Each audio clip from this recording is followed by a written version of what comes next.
होती है वो आपकी पंच बायोप्सी होती है, पंच बायोप्सी होती है ये। और उसके बाद आपने ये लिखना है कि इसका जो ट्रीटमेंट होता है वो जनाब आपका इसका सर्जरी होता है, सर्जरी इसका ट्रीटमेंट होता है नंबर 1, और नंबर 2 रेडियोथेरापी। ये दोनों हम काम करते हैं, रेडियोथेरापी और सर्जरी, ये इसका काम होता है। और ये भी आपके क्वेश्चंस के अंदर आता है कि हाँ जी जनाब पैजेट डिजीज क्या होता है। मुझे 2 क्वेश्चंस आए हुए थे, एक फाइब्रोएडिनोमा आया हुआ था और एक मुझे ब्रेस्ट के जो पैजेट डिजीज है ये वाला आया हुआ था, ठीक हो गया। तो ये आपके दोनों बहुत ज्यादा मेन इंपॉर्टेंट है, जो कि आप लोगों को पता होना चाहिए कि हाँ जी जनाब इसका क्या सीन है। बाकी दूसरे भी सारे मेन इंपॉर्टेंट है, क्योंकि अक्सर क्वेश्चंस जो होता है वो सब में से आ सकता है, जो मैंने सारे के सारे बताए।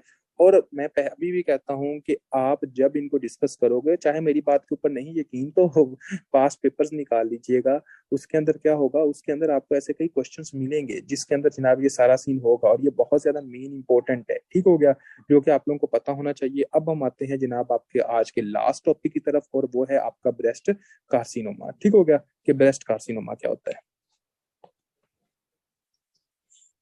हाँ जी,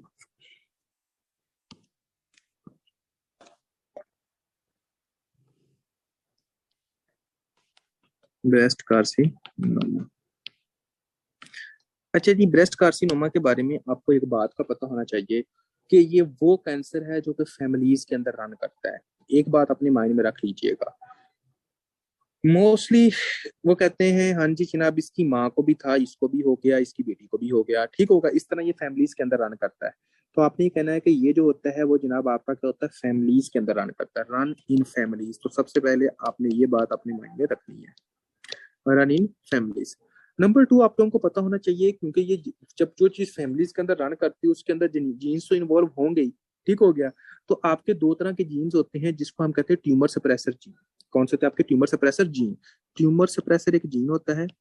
ट्यूमर सप्रेसर जीन का मतलब ये होता है कि ये वो जीन होता है जो कि सेल को डिवाइड नहीं होने देता, लेकिन जब इसके अंदर म्यूटेशन हो जाएगी तो आपका सेल डिवाइड होगा कि नहीं होगा, पहले तो मुझे ये बताएं। शाबाश। अगर फॉर एग्जांपल आपका एक जीन जो होता है ट्यूमर सप्रेसर जीन, उसका काम क्या होता है कि ये सेल को डिवाइड होने नहीं देता, लेकिन अगर for example tumour suppressor gene जो होता है वो डिवाइड हो जाए, ठीक है, तो फिर हो सकता है कि नहीं हो सकता, फिर जनाब आपका कैंसर हो सकता है। और वो जो जीन होते हैं उनका नाम लिख लें, BRCA1, BRCA2, ये 2 जीन होते हैं, ठीक हो गया।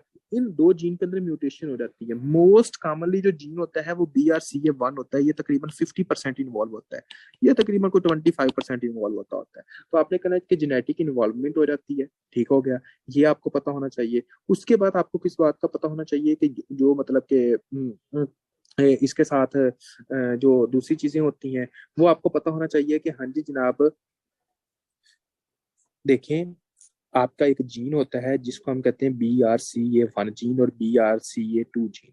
ये जो 2 जीन होते हैं इनको हम कहते हैं ट्यूमर सप्रेसर जीन। क्या कहते हैं? एक तरह का ट्यूमर सप्रेसर जीन। ये ट्यूमर सप्रेसर जो जीन होते हैं इनका काम होता है कि वो सेल जो कि गंदा सेल है आपकी बॉडी का, मतलब कैंसरस सेल्स है, उनको डिवाइड होने नहीं देना, उनको उधर खत्म करना। लेकिन अगर फॉर एग्जांपल ये ट्यूमर सप्रेसर जीन के अंदर ही म्यूटेशन हो जाए, ये ही खत्म हो जाए, तो फिर आपका जो होगा गंदा सेल है जो कि कैंसर सेल्स होगा वो डिवाइड होगा कि नहीं होगा, ये बताएं। हाँ जी, आपने कहना है कि वो डिवाइड होगा, सिंपल सी बात है, आपने क्या कहना है, एक तरह का डिवाइड होगा। तो ये देखना है कि वो डिवाइड लाजमी होता है। तो अब इसके अंदर BRCA1 जीन और BRCA2 जीन जो होता है उसके अंदर म्यूटेशन हो जाती है। जब उसके अंदर म्यूटेशन हो जाती है तो आपका जो ब्रेस्ट का जो सेल्स होते हैं, जो म्यूटेड सेल होता है वो ज्यादा से ज्यादा डिवाइड होता है, जिसकी वजह से जो कैंसर होता है वो जनाब आपका हो सकता है, ठीक हो गया। अब हम आते हैं आगे और आगे देखते हैं कि आगे क्या होता है। ये मोस्टली उन लड़कियों के अंदर होता है, उनके अंदर होता है वो लड़कियां जिनके अंदर मेंस्ट्रुएशन जल्दी एज में स्टार्ट हो जाती है, अर्ली एज मेंस्ट्रुएशन में हो। आप हिस्ट्री जब लेते हो तो आप ये पूछते होते हो कि हाँ जी जनाब अर्ली एज मीनार्ची क्या होता है, एक तरह का मीनार्ची। फॉर एग्जांपल वो कहती है हाँ जी जनाब मुझे मेंस्ट्रुएशन हुई थी जब मेरी एज 12 इयर्स थी, 11 इयर्स थी, 10 इयर्स थी, ठीक हो गया। अब मेडिकल के अकॉर्डिंग तकरीबन तकरीबन जो लिखते हैं वो तकरीबन 13 तक मेंस्ट्रुएशन नॉर्मल स्टार्ट हो जाती है, लेकिन 12 किसी को 10 से भी हो जाती है, किसी को 11 से भी हो जाती है, किसी को 12 से भी हो जाती है, ठीक हो गया। अब हम आगे आते हैं कि आगे क्या। और वो लड़कियां जिनको लेट मिनोपॉज होता है, लेट मिनोपॉज का मतलब है वो कहती हैं हाँ जी जनाब मुझे मेंस्ट्रुएशन जो हो बंद हुए थे वो तकरीबन जब मैं 45 की थी, इसके राउंड अबाउट हुए थे।